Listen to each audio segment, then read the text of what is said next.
छठम दिनक कथा। गंगाक कथा।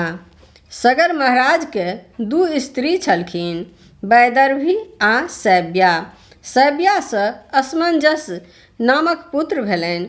वैदर्भीके संतान नहि छलनि। ओ संतानक निमित्त महादेवक तपस्या करऽ लगलीह। 100 वर्षक बाद एकटा लोथक जन्म भेलनि। ई देख वैदर्भी कानऽ लगलीह। महादेवक स्मरण केलनि। महादेव ब्राह्मणक रूप धारण कऽ ओतऽ अयलाह आ ओहि लोथके 60,000 खण्ड कऽ प्रत्येकके एक एक तौलामे तेल दऽ झाँपि कऽ राखि देलनि। थोड़ेक दिनक बाद 60,000 लोथक खण्ड 60,000 सुन्दर आ बलवान पुत्रक रूपमे प्रकट भऽ गेल। सगर महाराज 99टा अश्वमेध यज्ञ पूरा कऽ स्वयं यज्ञ करबाक तैयारीमे लागल छलाह, किन्तु इन्द्र नहि चाहैत छलाह जे हुनकर यज्ञ पूर्ण हुअए, कारण 100टा अश्वमेध यज्ञ कऽ लेला पर ओ व्यक्ति शतक्रतु इन्द्र भऽ जाइत अछि। तैँ ओ कोनो ने कोनो विघ्न उपस्थित कऽ दैत छलखिन। अश्वमेधक घोड़ा छोड़ल गेल, जकर रखवार राजा सगरके वएह 60,000 पुत्र भेलाह। इन्द्र अपन छल बलसँ घोड़ा लऽ भागि गेलाह। सगरके 60,000 पुत्र इन्द्रके खिहारलकनि। ओ सब घोड़ाके तकबाक लेल पृथ्वीके कोड़ैत आगू बढ़ैत गेलाह। अंतमे घोड़ाके कपिल मुनिके आश्रममे बान्हल देखलनि। कपिल मुनि तपस्यामे लीन छलाह। सगरके पुत्र सब हुनकर चोर बुझि दौड़ल। मुनिके ध्यान भंग भऽ गेलनि। हुनकर क्रुद्ध दृष्टिसँ 60,000 राजकुमार तत्क्षण जरि कऽ भस्म भऽ गेलाह। राजाके यज्ञ अपूर्ण रहि गेलनि। सगर महाराज शोकाकुल भऽ मरि गेलाह। राजकुमार सब अल्प मृत्यु छलाह। हुनका सबके सद्गतिके उपायके विचार करबाक लेल ज्ञानी लोकसब सभा बैसौलनि। सभा एहि निष्कर्ष पर पहुँचल जे यदि गंगा वैकुण्ठसँ पृथ्वी पर आबथि आ हुनका सभक छाउरके डुबा कऽ पवित्र करथि, तखनहि राजकुमार सबके सद्गति प्राप्त भऽ सकैत छनि। एहि लेल हुनकर वैमात्रेय भाय असमंजस तपस्या करैत करैत मरि गेलाह।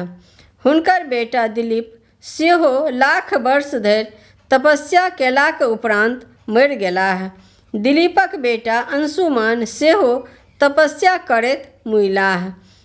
तखन हुनकर बेटा भगीरथ तपस्या करऽ लगलाह। हुनकर तपस्यासँ विष्णु प्रसन्न भऽ हुनका गंगाके वैकुण्ठसँ मृतलोक अनबाक अनुमति दऽ देलखिन। गंगाके एकाएक पृथ्वी पर उतरि गेलासँ पृथ्वी रसातलमे धँसि जैतथिन। ताहि हेतु महादेव हिमालयके ऊँच चोटी पर चढ़ि हुनका अपन माथ पर उतारि जटामे समेटि लेलनि। हुनकर जटासँ निकलि गंगा हिमालय प्रदेशके दहबैत विदा भेलीह। जखन जहानु ऋषिके आश्रम दहाय लागल तऽ ओ गंगाके पीबि गेलाह।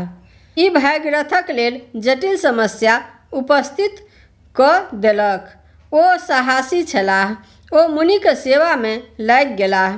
अंतमे मुनि एहि शर्त पर गंगाके छोड़लनि जे गंगा हुनकर बेटी कहावथि। तहियासँ गंगा जहानवी कहाबऽ लगलीह। ओ गंगा द्वार होइत हरिद्वार एलीह। भगीरथ हुनका आगू आगू ओम्हर गेलाह जेम्हर हुनकर पितरके छाउर छलनि। गंगा सबके दहबैत डुबबैत भगीरथक पाछू पाछू चलैत चलैत अंतमे ओहि महाविशाल खाधिमे खसलीह, जकरा सगरके 60,000 पुत्र अश्वमेघक घोड़ा तकबामे खुन्ने छलाह। तैँ आब ओ सागर कहबैत अछि। एहि तरहेँ गंगा मृतलोकमे आबि सगरके 60,000 बेटाके सद्गति देलनि तथा भागीरथक परिश्रमके सफल बनौलनि। श्री गौरीके जन्म। सतीक मृत्युक बाद महादेव संसार से विरक्त भ कोनो निर्जन स्थान में तपस्या में लीन भ गेलाह। हुनका संसारक कोनो सुधि नहीं रहि गेलनि। एहि बीच में राक्षस सभक उपद्रव बहुत बढ़ि गेल। ओहि में तारकासुर परम पराक्रमी भेल। ओ तपस्या के बल पर ब्रह्मा के प्रसन्न कऽ वरदान मंगलक जे हम अमर रही। ब्रह्मा कहलनि जे ई असंभव अछि, जे जन्म लेलक तकर मरण अनिवार्य छै। तखन ओ दोसर वरदान मंगलक जे हमर मृत्यु महादेवक औरस पुत्रक हाथे हुए। ब्रह्मा तथास्तु कहि देलनि। ई वरदान मंगबा में तारकासुरक ई उद्देश्य छल जे महादेवक स्त्री निसंतान मरि गेल छलखिन आ महादेव संसार से विरक्त भ गेल छथि। हुनकर दोसर विवाहक कोनो संभावना नहीं छल। ताहि दुआरे हुनकर पुत्रक हाथे तारकासुरके मरबाक कोनो प्रश्न नहीं छल, अर्थात ओ अमर रहि जायत। तारकासुर देवता सबके स्वर्ग से भगा देलक आ सभक राजा बनि गेल। यज्ञ जाप बंद कऽ देलक। मुनि सबके सतबऽ लागल। सुंदरी स्त्री सबके अपहरण करऽ लागल। समस्त संसार में कोलाहल मचि गेल। ओकर उत्पात सँ तंग आबि कऽ देवता आ ऋषिगण सब ब्रह्मा के ओतऽ उपस्थित भेलाह। ब्रह्मा हुनकर सभक बात सुनि कऽ कहलखिन, जखन जखन संसार में दैत्य दानव सब एहि तरहक उपद्रव मचौलक अछि, तखन तखन आदिशक्ति महामाया दुर्गा अवतार लऽ ओकरा सभक संहार कयलनि अछि। अहाँ सब जाहि महासंकट में छी ताहि उद्धारक लेल हुनके आराधना करू। वएह सती के रूप में जन्म लऽ महादेव सँ विवाह केने छलीह। ओ पुनः गौरी के रूप में जन्म लेतीह आ महादेव सँ हुनकर विवाह हेतनि। हुनका जे बेटा हेतनि सएह तारकासुर के वध करताह। से सुनि देवता और ऋषि मुनि दुर्गा के आराधना में लागि गेलाह। किछु दिन बाद हिमालय के एक बेटी भेलनि। ई देख देवता सब हर्ष सँ फूलक वर्षा केलनि। ओ अत्यंत गोरी रहथिन, तैं हुनकर नाम गौरी पड़लनि। कामदहन हिमालय के ओतऽ एक दिन नारद मुनि अयलाह। हिमालय हुनका गौरी के देखा कऽ पुछलखिन जे हिनकर विवाह ककरा संग हेतनि। नारद मुनि गौरी के हाथ देख कहलखिन जे हिनकर विवाह महादेवक संग हेतनि। से ओहिना नहीं हेतनि। महादेव एखन अहीं के शिखर पर तपस्या कऽ रहल छथि। ई नित दिन ओतऽ जाकऽ हुनकर सेवा करथि, तखन ओ प्रसन्न भऽ हिनका सँ विवाह करथिन। गौरी चेष्टगर भऽ गेली। हिमालय हुनका नित दिन 2टा सखीक संग महादेवक सेवा करऽ पठबऽ लगलखिन। देवता सब महादेव के तपस्या भंग करऽ गौरी के दिस हुनकर ध्यान आकृष्ट करेबाक लेल तपोवन में कामदेव के पठौलनि। कामदेव अपन मित्र बसंत आ स्त्री रति के संग ओतऽ पहुँच गेलाह। बसंतक महिमा सँ समस्त वन में गाछ सब फुला गेल। सुगंधित वन प्रांत गमकि उठल। फूल सब पर भमरा मंडराय लागल। गौरी सजि धजि कऽ बसंती फूलक गहना पहिर सखी के संग ओहि वन में पूजा करबाक लेल पहुँच गेलीह। गौरी परम सुंदरी छलीह। ताहि पर ओहि दिनक साज श्रृंगार आ फूलक सजावट सँ हुनकर अंग अंग सौंदर्य निखरि गेलनि।